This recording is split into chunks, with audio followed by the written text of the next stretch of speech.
Le secret d'Igor, deuil. Cette nuit-là, aucun animal n'arriva à trouver le sommeil. Ils restèrent tous alertes, à l'affût de tout mouvement suspect. Même une feuille de manguier n'échappait pas à leur vigilance quand, détachée d'une branche, elle tournoyait en l'air, se heurtant ici et là à d'autres feuillages en un léger bruissement. Une brise qui faisait bouger une tôle et les voilà sur leurs quatre pattes. Tous attendaient avec impatience les premiers rayons de soleil. Sans un seul nuage, ils regardèrent la lune traverser le ciel et plonger dans l'océan. Même Léonard, le grand coq, ne chanta pas. Tous étaient trop effrayés par le risque d'une autre attaque surprise et perverse de ces chiens errants assoiffés de sang. Ceux qui manquaient à l'appel avaient sûrement succombé à cette tuerie. Il était hors de question de traverser le canal et de risquer sa vie. Il valait mieux attendre que le jour se lève. On remarqua l'absence d'Igor, et transis de peur, tous imaginaient le pire. Si Igor avait lui aussi succombé à cette attaque, alors ce serait la fin du domaine, car même ceux qui n'étaient pas toujours d'accord avec lui attestaient de sa grande capacité de leader et d'organisateur. Igor avait passé la nuit dans la vallée aux Flamboyants. Il avait besoin de se retrouver et de méditer. La pleine lune lui sembla propice à cette activité, car rien n'allait comme il le fallait au domaine, et il pensait sérieusement à émigrer avec tous les autres dans cette vallée où tous les animaux vivaient en paix et ne semblaient pas avoir de conflit entre eux. Revoir la chèvre noire au long poil lui traversa l'esprit. Un vent de révolte soufflait sur le domaine et il n'avait pas oublié la promesse de Rasoir le chien, enragé de lui rompre le cou. Ce clair de lune exceptionnel lui permit d'admirer toute la magnificence de la vallée aux Flamboyants. Sa décision était prise. Il attendrait encore un peu pour convoquer tous les animaux à un grand rassemblement et à un vote. Igor passa la nuit à compter les étoiles filantes et à rêver d'une nouvelle communauté où tout fonctionnerait à merveille. Ce n'est que quand la lune devint toute rouge, toute grosse, et qu'elle s'apprêtait à plonger dans l'océan, qu'il se décida à regagner le domaine. Les premiers rayons de soleil livrèrent l'étendue des dégâts et les premières victimes éventrées attiraient déjà les premières mouches. Des chèvres sans vie, des crabes écrasés, des poules au cou rompu. On nous dit qu'une bombe était tombée dans la nuit sur le domaine. Rasoir et ses amis avaient tué plus qu'il n'en fallait, laissant une désolation et des mares de sang derrière eux. Hirondelle avait été réveillée par le vacarme, mais perchée aussi haut qu'elle l'était, elle n'avait rien à craindre des dents acérées des champs errants. Elle avait assisté à la scène sans rien pouvoir y faire, en se demandant où se trouvait Igor pendant l'attaque. Elle avait écouté avec attention et compris que Rasoir voulait absolument avoir la tête d'Igor. Dès l'aube, elle était à l'affût, cherchant ici et là Igor. Elle volait d'arbre en arbre, essayant de repérer une éventuelle boule de poils blancs dans la savane.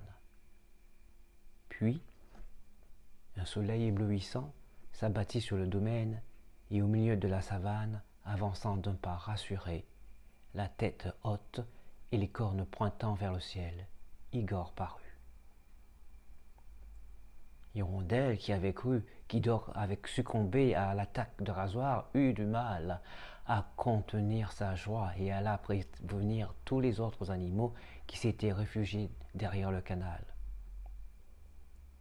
Tous marquèrent leur joie, certains en claquant des ailes, d'autres des pattes ou du bec.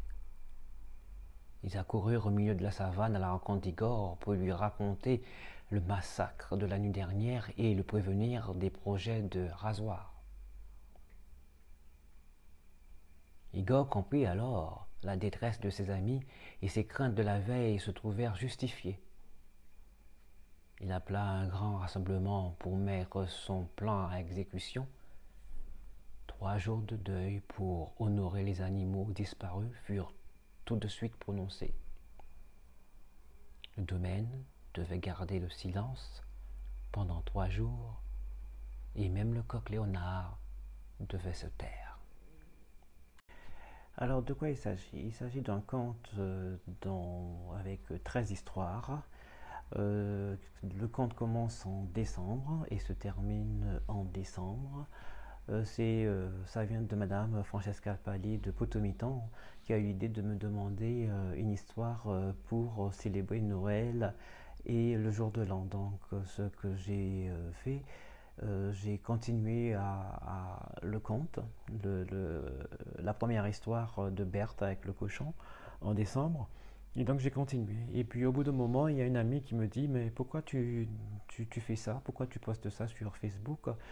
Tu devrais quand même essayer de le mettre dans un ouvrage et de rassembler tous ces contes. Et donc c'est comme ça, c'est arrivé. C'est donc aussi pour cette raison que à la fin de Secret d'Igor, vous avez 2 contes qui n'ont rien à voir avec les autres, mais c'est juste un hommage, un remerciement à cet ami qui est maintenant décédé.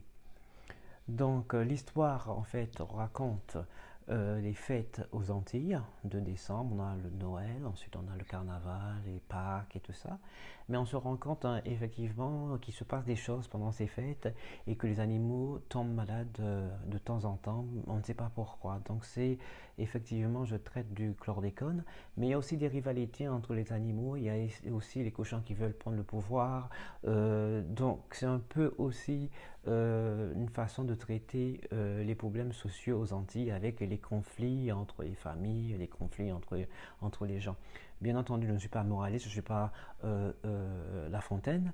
Donc, à la fin de chaque conte, il n'y a pas de morale. Je raconte les histoires et puis ça s'arrête là.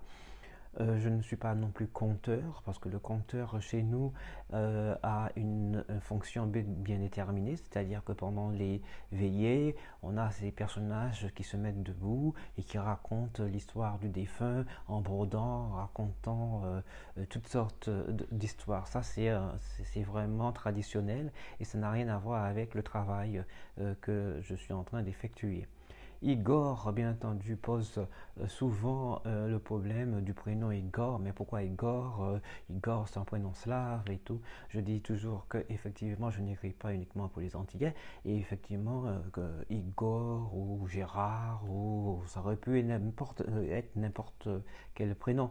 Mais j'ai trouvé que un bouc blanc Igor, ce serait bien. Donc ça, ça ça résume un peu ce que je, je voulais faire et puis que ce soit accessible à tout le monde. Bien entendu, j'ai choisi deuil parce que c'est un petit peu c'est parce que je ne suis pas macabre hein, et donc c'est pas pour vous parler de mort, mais effectivement dans le conte deuil il y a des informations qui indiquent effectivement que ce conte-là n'est pas terminé et que effectivement nous allons pouvoir suivre, vous surtout, allez pouvoir suivre les histoires d'Igor. Donc ça c'est le tome 1 que j'ai présenté aux éditions Negmaron et puis aux éditions Negmaron toujours, j'espère présenter le tome 2 puisqu'on se rend compte dans le conte que je viens de lire qu'il y a une histoire de la vallée aux flamboyants. Donc la vallée aux flamboyants, il faut bien qu'on sache ce qui s'y passe. J'espère avoir contribué à ce salon un peu particulier puisque c'est un salon de livres en ligne, ce qui ne s'était jamais fait avant. Et j'espère qu'on pourra utiliser à profit ce confinement qui a mis la littérature en berne et qu'on n'a plus de moyens, de possibilités physiques de joindre les lecteurs et les lectrices. Ça fut un plaisir pour moi d'effectuer cette petite vidéo. Je dois avouer que ce n'était pas facile, que j'ai dû recommencer plusieurs fois et que vous n'avez pas le choix que de m'écouter si vous le désirez, parce que j'aurais fait déjà 4 minutes que je parle tout seul. Ça aurait été aux conférences, on m'aurait déjà arrêté. Donc je m'arrête là et je vous dis à très bientôt pour une conférence de visu et vraiment physique, puisque là avec les conférences en ligne et tout ça, on a bien sourire, on a beau sourire, on a beau dire bon c'est très très très bien, mais effectivement c'est quand même mieux de voir les gens. Merci.